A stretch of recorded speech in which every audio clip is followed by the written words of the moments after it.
네, 오늘 함께 살펴보실 하나님 말씀은요, 전도서 2장 18절에서 26절 말씀입니다. 전도서 2장 18절에서 26절까지 말씀인데요. 제가 가진 성경으로 구약성경 949페이지에 있습니다. 전도서 2장 18절에서 26절까지 제가 봉독하여 올리겠습니다. 내가 해 아래서 내가 한 모든 수고를 미워하였노니 이는 내 뒤를 이을 이에게 남겨주게 됨이라. 그 사람이 지혜자일지 우매자일지야 누가 알랴마는 내가 해 아래서 내 지혜를 다하여 수고한 모든 결과를 그가 다 관리하리니 이것도 헛되도다. 이러므로 내가 해 아래서 한 모든 수고에 대하여 내가 내 마음에 실망하였도다. 어떤 사람은 그 지혜와 지식과 재주를 다하여 수고하였어도 그가 얻은 것을 수고하지 아니한 자에게 그의 몫으로 넘겨주리니 이것도 헛된 것이며 큰 악이로다. 사람이 해 아래서 행한 모든 수고와 마음에 애쓰는 것이 무슨 소득이 있으랴. 일평생에 근심하며 수고하는 것이 슬픔뿐이라. 그의 마음이 밤에도 쉬지 못하나니 이것도 헛되도다. 사람이 먹고 마시며 수고하는 것보다 그의 마음을 더 기쁘게 하는 것은 없나니 내가 이것도 본즉 하나님의 손에서 나오는 것이로다. 먹고 즐기는 일을 누가 나보다 더 해보았으랴. 하나님은 그가 기뻐하시는 자에게 지혜와 지식과 희락을 주시나 죄인에게는 노고를 주시고 그가 모아 쌓게 하사 하나님을 기뻐하는 자에게 그가 주게 하시지만 이것도 헛되어 바람을 잡는 것이로다. 아멘. 최근에 제가 들었던 표현 중에 좀 흥미로운 것이 하나 있습니다. 이 그런스데이라는 말인데요. 이제 사전에는 나오지 않는 단어인 것 같습니다. 그리고 실제로 얼마나 잘 사용하는 표현인지도 제가 잘 모르겠는데 이게 무슨 뜻이냐 하면 이 그런스데이라는 이 날이 있는 건데요. 이 수요일과 목요일 사이에 가상으로 존재하는 하루입니다. 이 날은 한 주간 우리가 할 수 없었던 밀려있는 일들을 할 수 있는 하루라는 뜻이랍니다. 할 일이 많다 보니 하루가 더 있었으면 하는 바람 정도가 아닐까 싶기도 합니다.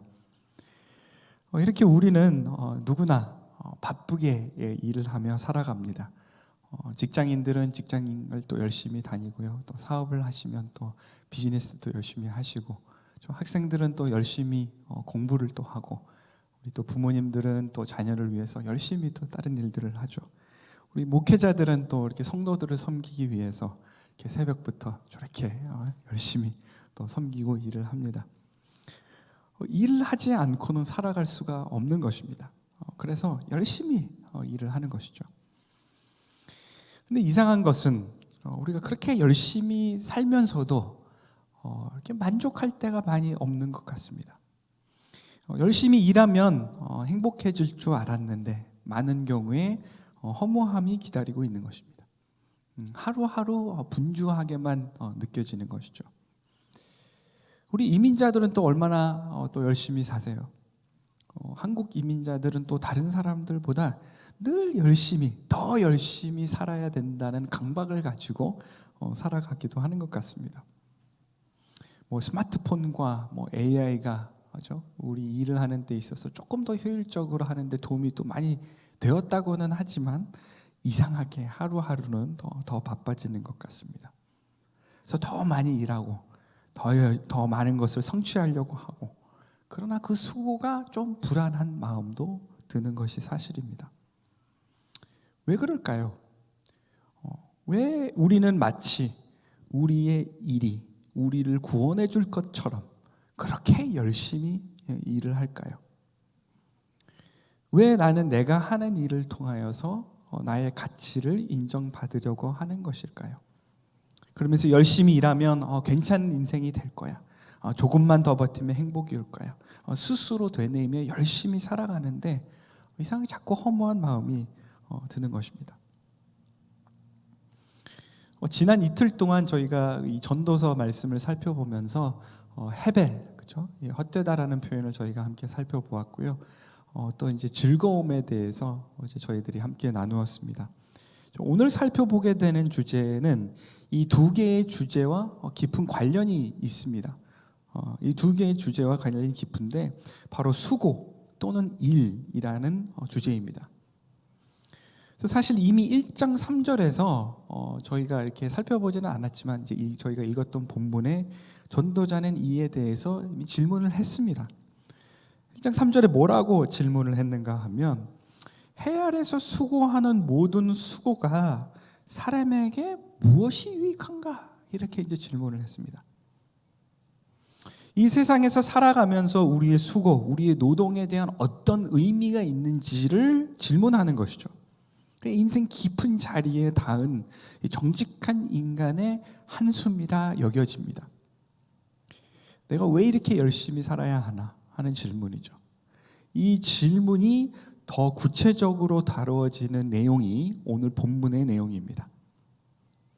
첫 번째로 보니까요, 이 일이라는 것은 이 남 좋은 일인가 하는 질문이 있습니다. 나를 위해서 수고했는데 남의 것이 되어버린 어떤 그런 것을 이야기하는 것이죠. 18절에 보니까 이렇게 되어 있습니다. 내가 해 아래서 내가 한 모든 수고를 미워하였노니 이는 내 뒤를 이을 이에게 남겨주게 됨이라. 본문에서는 여기에 어떤 수고가 싫다, 힘들다 정도가 아닌 미워하였다 이렇게 쓰고 있습니다. 상당히 부정적인 표현이죠. 근데 구체적인 이유가 19절, 20절에 이제 제시가 되는데 이렇게 되어 있습니다. 그 사람이 지혜자일지 우매자일지 모르겠다는 거예요. 내가 해 아래서 내 지혜를 다하여 수고한 모든 결과를 그 사람이 다 관리하게 된다는 것입니다. 내가 수고해서 이룬 것을 내가 이루지 못할 뿐 아니라 다른 사람에게 남겨줬는데요. 그 사람이 지혜로운 사람인지 그렇지 못하다는 사람이 개런티가 되지 않는다는 겁니다. 근데 이 사람이 이것을 다 관리한다 이렇게 이제 표현을 해놨는데 단순히 어떤 재산을 받아서 관리하며 일을 한다는 의미는 아니고요. 이 의미는 무엇인가 권한을 가지고 그 재산에 대한 주인이 된다라는 의미입니다. 그러니 열심히 일해서 이루어놓은 것들을 다른 사람이 모든 권한을 가지고 사용하는데 그 사람이 지혜로운지 아닌지를 알 길이 없다는 겁니다. 숨결이다, 해벨이다 이렇게 표현을 하는 것입니다. 평생이 일해서 일구어 놓은 비즈니스, 집, 재산 다 우리가 죽어서 가져갈 수 없는 것들인데 운이 좋아서 물려받는 사람이 지혜롭게 관리할 수 있지만 그 역시 보장되지 않는다는 겁니다. 우리 자녀들이라고 해서 잘 관리를 할까요? 제 주변에 부모가 맞벌이하고 평생 모은 재산을 자식들이 다 탕진하는 것을 생각보다 많이 보았습니다. 그래서 전도자의 마음이 절망하였다 이렇게 표현을 하고 있는 겁니다. 솔로몬도 비슷할 것 같습니다. 지혜와 경험으로 여러 가지의 것들로 나라를 부강하게 했습니다. 근데 솔로몬이 죽은 이후에 장장이 르호보암이 다 물려받는데 아버지가 세운 나라를 반으로 쪼개놓은 것이죠. 이 인간 존재에 있어서 이해하기 굉장히 어려운 부분입니다. 우리 깊은 내면에는 무엇인가를 만들어내서 세워서 오래 지속되었으면 하는 마음이 있는데 심지어 때로는 그게 영원했으면 하는 마음도 있는데 그게 잘 되지 않는다는 겁니다. 해 아래 삶의 현실은 궁극적으로 우리가 간직할 수 없는 것들을 위해서 평생 수고를 한다는 것입니다. 마음 깊숙한 곳에 우리는 우리의 일을 통해 삶의 의미를 찾고 더 나은 삶, 더 오래 사는 삶을 꿈꾸지만 실제로 살아보니 그 일이 잘 이루어지지 않는 것입니다. 러시아 소설가 톨스토이가 이렇게 이야기한 적이 있습니다. 나를 50살의 나이에 자살 직전까지 몰고 간 질문은 아주 단순한 것이었다. 그것은 모든 사람이 영혼 속에 있는 질문이지만 그 답을 얻지 못하면 살 수 없는 질문이었다. 그 질문은 이것인데 내가 오늘 혹은 내일 하는 일의 끝은 무엇인가? 내 인생 전체의 결말은 무엇인가? 왜 살아야 하는가? 왜 무엇인가를 바라거나 해야 하는가? 이런 질문을 했다는 것입니다. 우리가 하는 일에는 삶의 의미와 목적을 찾기가 어렵다는 것입니다. 그러면서 전도자는 또 질문을 합니다. 일 자체에 의미가 있기나 할까? 죽음 뒤에 내가 평생 일구어놓은 것을 누구에게 물려주는 것, 거기까지 생각하지는 않더라도 최소한 내가 살아가는 이 삶에서는 나의 일이 의미가 있을 수 있을까? 22절에 이렇게 이야기합니다. 사람이 해 아래서 행하는 모든 수고와 마음에 애쓰는 것이 무슨 소득이 있으랴. 일평생에 근심하며 수고하는 것이 슬픔뿐이로다. 그의 마음이 밤에도 쉬지 못하니 이것도 헛되도다. 고통과 슬픔이 가득하다라는 말을 합니다. 이 이민 와서요, 정착하기 위해서 생존을 해야만 했습니다. 뭐 적성이든 재미, 일 이런 걸 언제 다 따져서 해요. 생존을 위해서 돈이 되는 일은 뭐든지 우리가 했어야 했습니다. 그 일이 보람이 물론 있을 때도 있었습니다. 그래도 자식들이 잘 될 때에는 그 일이 감당할 만했는데 그렇지 못할 때도 많았습니다. 너무나 자주 근심하며 슬퍼하는 일들이 우리 삶 가운데 있었던 것입니다. 자존심을 꾹꾹 누르며 참아야 하는 일들이 우리 삶 가운데 굉장히 많았다는 겁니다. 밤에 잠을 자도 쉬지 못하는 것 너무 이해되지 않으세요? 일에 스트레스가 많으니까 자다가도 깨는 것입니다. 그리고 깨면 잠이 또 잘 오지를 않아요. 같이 일하는 사람들끼리 무슨 조언을 하냐면요, 옆에다가 메모장하고 펜, 연필 같은 걸 두고 자라고 합니다. 자다가 일어나서 할 일이 생각나면 적어야 된다는 거죠. 그 밤이 뭐 편안하겠어요? 일이 생각이 나는 것입니다. 왜 이렇게 됐을까요? 왜 우리 인간들은 이렇게 살아야만 하는 것일까요? 우리가 창세기로 돌아가 보면요, 창세기 3장 17절에 뭐라고 되어 있냐면 땅은 너로 말미암아 저주를 받고 너는 내 평생에 수고하여야 그 소산을 먹으리라 라는 말씀이 있습니다. 그렇죠? 인간이 타락한 이후에는 평생 수고해야만 살아갈 수 있게 되었습니다. 여기에서 사용된 수고라는 단어는 고통스러운 일을 의미합니다. 사실 일은요, 원래 하나님이 주신 선한 명령이었습니다. 타락 이전에 아담과 하와에게 일이 없었다고 우리가 생각할 수 있지만 그렇지 않았습니다. 생육하고 번성하고 땅에 충만했어야 했습니다. 정원을 가꾸고 지켜야 하는 일들이 있었습니다. 기본적으로 우리 창조주로부터 오는 일, 그 노동에는 선함이 있었다는 것이죠. 생각해보면 일을 하시는 하나님의 형상으로 우리가 지음을 받았습니다. 그런데 타락 이후에 이 일이 저주로 바뀌게 된 것입니다. 이 일은 즐거움이 아니라 생존의 싸움이 되었습니다. 땅은 가시덤불을 내고 인간은 땀을 흘려야만 먹을 수 있는 그런 삶이 되었던 것입니다. 전도자는 바로 이 해 아래의 현실 가운데 노동의 저주, 일의 저주에 대해서 말을 하고 있는 것입니다. 일평생에 근심하며 수고하는 것이 슬픔뿐이라 그의 마음에 밤에도 쉬지 못하느니 이것도 헛되도다. 그런데요, 갑자기 반전이 있습니다. 정말 갑작스럽습니다. 아무 예고 없이 이 전도자는 굉장히 긍정적인 이야기를 합니다. 24절에 보니까 이렇게 되어 있습니다. 사람이 먹고 마시며 수고하는 것보다 그의 마음을 더 기쁘게 하는 것은 없나니 내가 이것도 본즉 하나님의 손에서 나오는 것이로다. 먹고 즐기는 일을 누가 나보다 더 해보았으랴. 24절을 보니까요, 마음을 기쁘게 하는 것들이 있는데요, 먹는 것과 마시는 것이 있습니다. 근데 뭐가 포함이 되어 있냐면요, 수고하는 것이 포함이 되어 있습니다. 수고하는 것보다 그의 마음을 더 기쁘게 하는 것은 없다는 것입니다. 노동과 일이 저주와 같이 느껴지는 것을 얘기하다가 갑작스럽게 만족과 기쁨, 그 안에서의 일을 이야기하는데 여기에서 그 차이가 명시가 됩니다. 뭐라고 얘기하냐면 내가 이것도 본즉 하나님의 손에서 나오는 것이로다 라고 되어 있습니다. 하나님의 손에서 나오는 것이 핵심입니다. 지금까지 전도서는요, 하나님이 그렇게 많이 언급되지 않았습니다. 언급이 되더라도 우리의 어려움이 마치 하나님 때문인 것처럼 느껴지게 나타났습니다. 그래서 우리가 삶에서 느끼는 어떤 환멸은 하나님이 우리 인간을 그렇게 만드셔서 그런 것처럼 느껴지는데, 여기에서는 기쁨과 진정한 즐거움을 주시는 분으로 묘사가 됩니다. 그러면서 25절을 이야기하는데 25절이 조금 어렵습니다.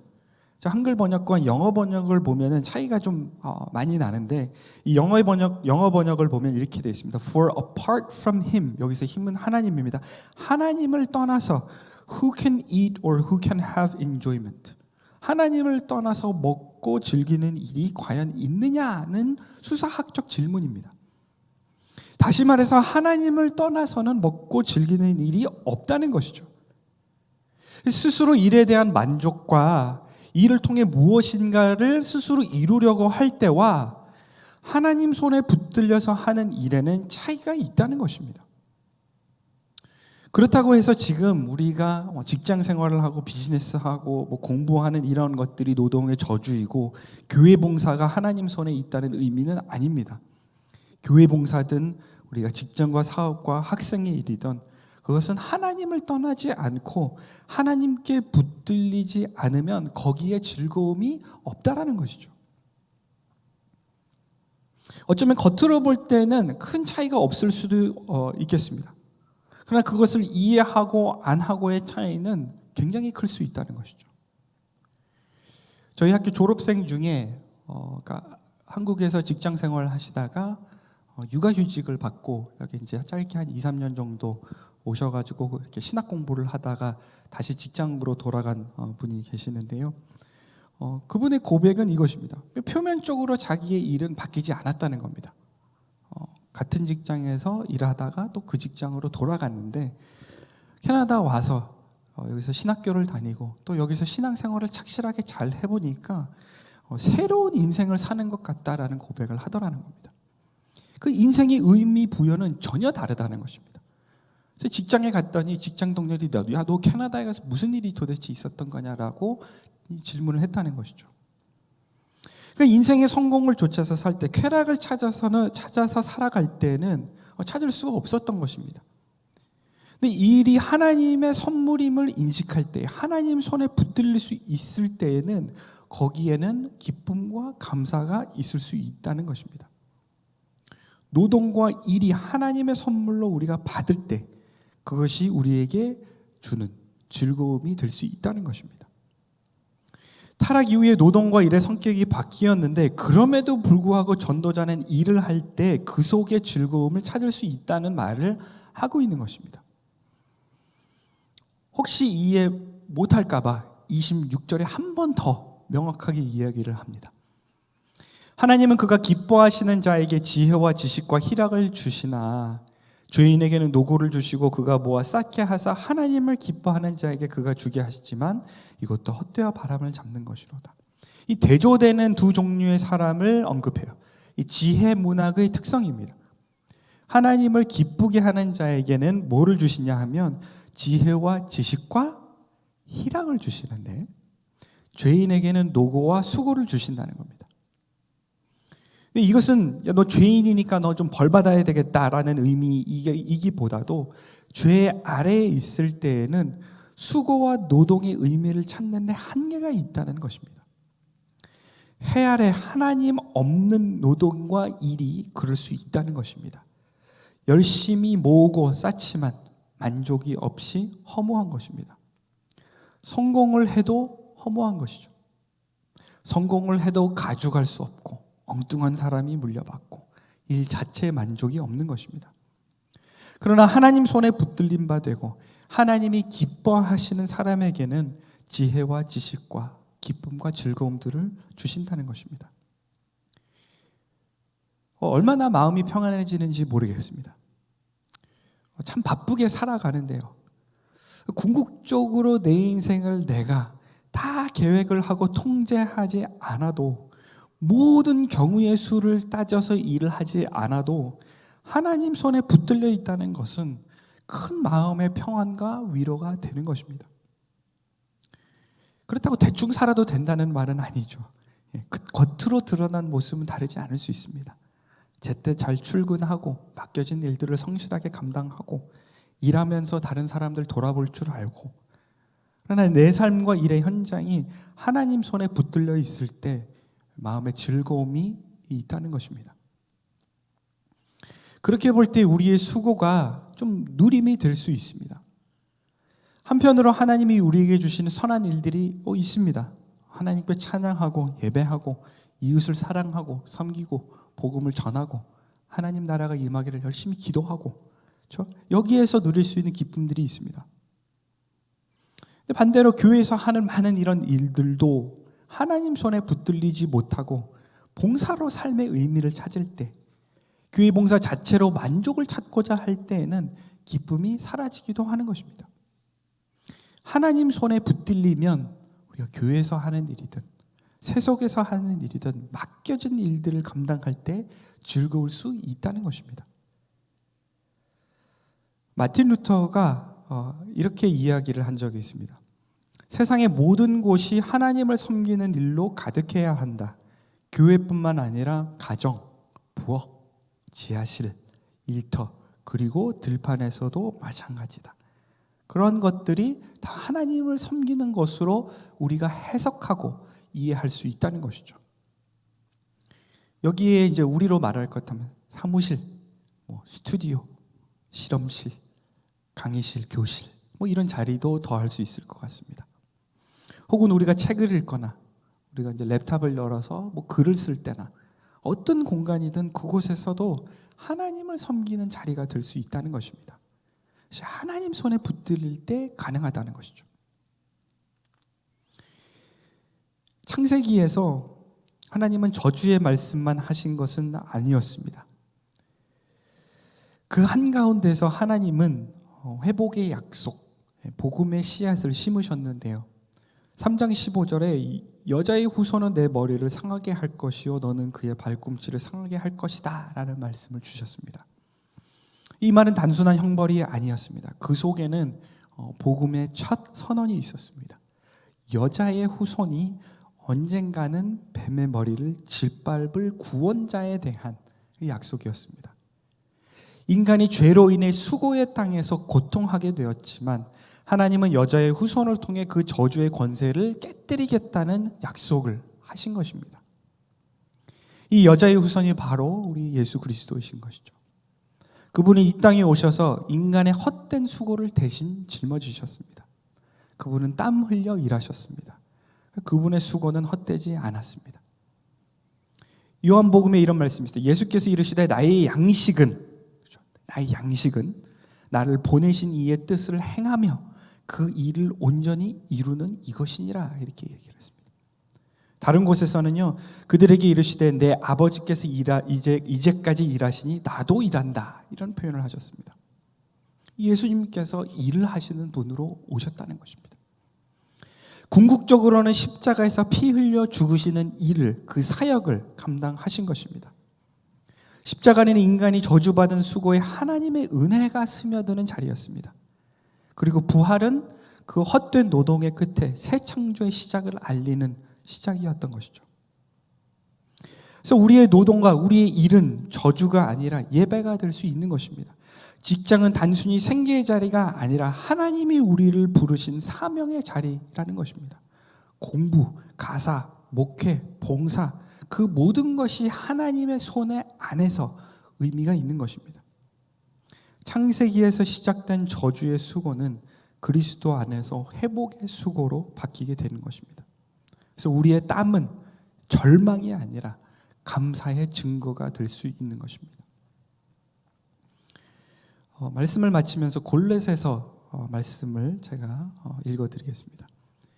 골로새서 3장 23절 24절 말씀인데요. 무슨 일을 하든지 마음을 다하여 주께 하듯 하고 사람에게 하듯 하지 말라. 이는 기업의 상을 주께 받은 줄 아나니 너희 주 예수 그리스도를 섬기느니라.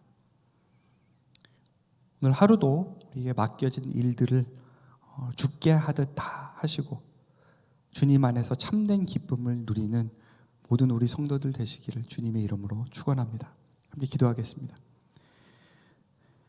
하나님 아버지, 이 새벽에 전도자를 통하여 지혜 말씀 주시니 감사합니다. 우리에게 맡겨진 여러 가지 일들이 있습니다. 가정의 일들과 직장과 사업, 또 교회 봉사와 섬김의 일들이 있습니다. 부담스럽고 힘겹게 느껴질 때가 있습니다. 주님 손을 붙들린 바 되게 하여 주옵소서. 하나님도 일하시는 하나님이시며 주님도 이 땅에서 수고를 기꺼이 감당하셨다는 것을 우리 마음에 깊이 새기게 하여 주옵소서. 그리고 여전히 성령께서는 성도들과 교회를 통하여 지금도 일하시며 역사하시는 분이심을 우리가 알고 경험하게 하여 주옵소서. 오늘 하루의 삶도 주의 손에 의탁하오니 맡겨진 일들을 감당할 때 이러한 참된 기쁨을 회복하여 주옵소서. 감사드리며 우리 구주 되신 예수 그리스도 이름으로 기도하옵나이다.